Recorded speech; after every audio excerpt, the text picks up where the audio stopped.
Namaste, friends. I wanted to take a moment to lay out a topic really quick. A lot of people I've been noticing on social media are talking about losing faith in Yogi Bhajan's system of yoga, and therefore people are going to teach whatever they want. I'll teach whatever I want. This is a little bit of a concern for me. I would suggest not just teaching whatever you want, especially if you've only been trained in Yogi Bhajan's system of yoga. Yogi Bhajan's approach to yoga was unique in that it used very high amounts of pranic work. Through most all yoga schools will agree that you shouldn't be doing heavy and excessive pranayama work without preparing the field and preparing the body first. So in the Hatha Yoga Pradipika, it talks about needing to have the nadis purified properly through diet, cleansing, and long-term practices preparing for that moment. So especially today where we have a lot of environmental issues going on that are gathering in our body, it makes excessive pranic work even more likely to cause glitches. If Yogi Bhajan was actually making up the Kriyas from a place of deep meditative awareness, which is called the samyama in the Yoga Sutras, is unknown. Yogi Bhajan could have been having personal issues of not being fully integrated with his shadow, but still been a master of samyama to a certain extent. You can have cities, yogic cities. If you go to the third sutra of the Yoga Sutras and explore this a little bit, you'll see that yogic cities occur when you have a high state of concentration, dharana, and then dhyana, meditation, but not dhyana, not meditation like I'm just going to sit down and meditate. It means that you're actually going into a place of cessation where you're actually arriving in your meditation. And then from there, samadhi starts to grow, and when the three mix together, you can start to know the nature of an object as it is. So you can know the qualities of a certain herb or a certain plant. This is where the wisdom of Ayurveda came from. So if we're going to just start making up our own yoga practices, we have to actually figure out what yogic technology is. I don't like to use the word technology. I'm only using it in light of what's happening with the Kundalini yoga community. I prefer yogic science, or the Sanskrit is yogic Vaidya. Vaidya means science. So Hatha yoga is a complete science which explains the process of how to still the energies in the body and then work with the mind. And Ayurveda is a complete system where we can learn to work with the mind and the body to come into balance so that then we can accept our true nature of who we actually are and let that unfold. Now, ultimately, from the Advaita Vedanta view, we don't need any practices anyways. So when we start to do a lot of intense pranayama, pushing energy through our channels, it can be very combustive. And I personally damaged myself from doing too much of Yogi Bhajan's practices, and it took many years to sort out. I was having out-of-body experiences. My body felt like it was on fire, and lots of self-oil and slow, deep meditation, and now I'm able to do a little bit of light pranayama, but I really urge you all to use a lot of caution with the idea of I'm just gonna make my own practices up. So if you are gonna make up your own practices, I would suggest thoroughly studying another school of yoga. I would suggest thoroughly studying Ayurveda. Now this might not sound exciting because you need to learn more, but we don't want to be giving half-baked information.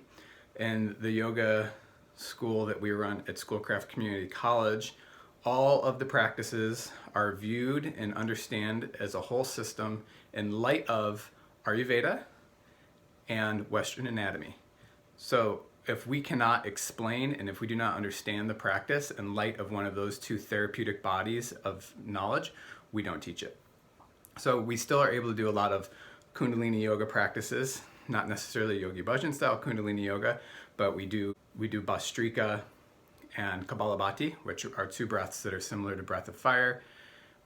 And we do other abdominal work. We work with chakras, Bondas, which is an important part of any authentic Kundalini yoga system. So learn about this stuff before you start going and teaching.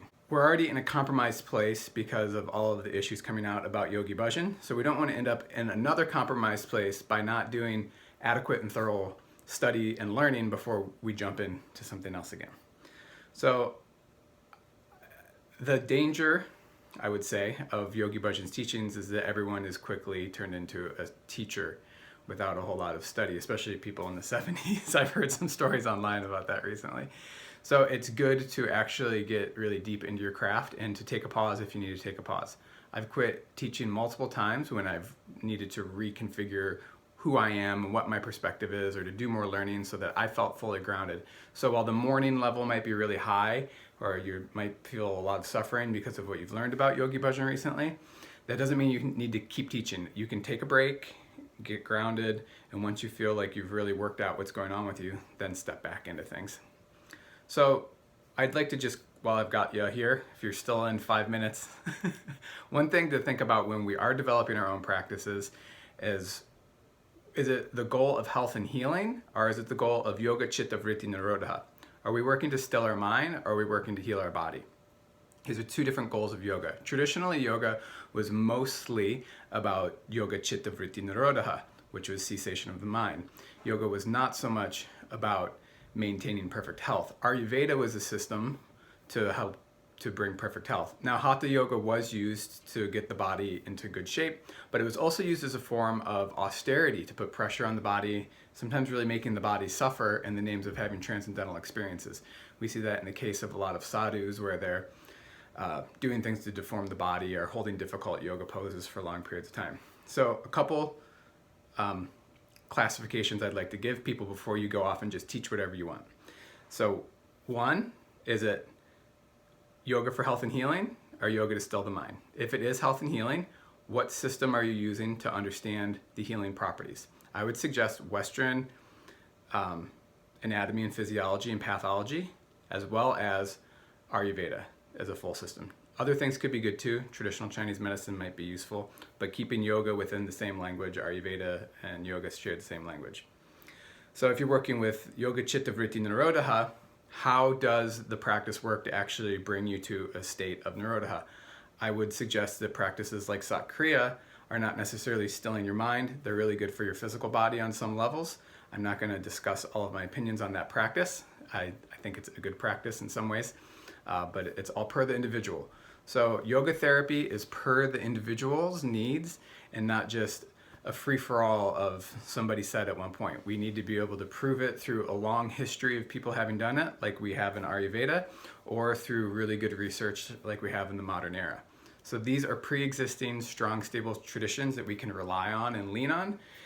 And I just am bumping this video out really quick between my clients here today, and hope it is of use to you sorting out where you're at with everything. Thanks for taking time to listen. Peace. Satnam. Namaste.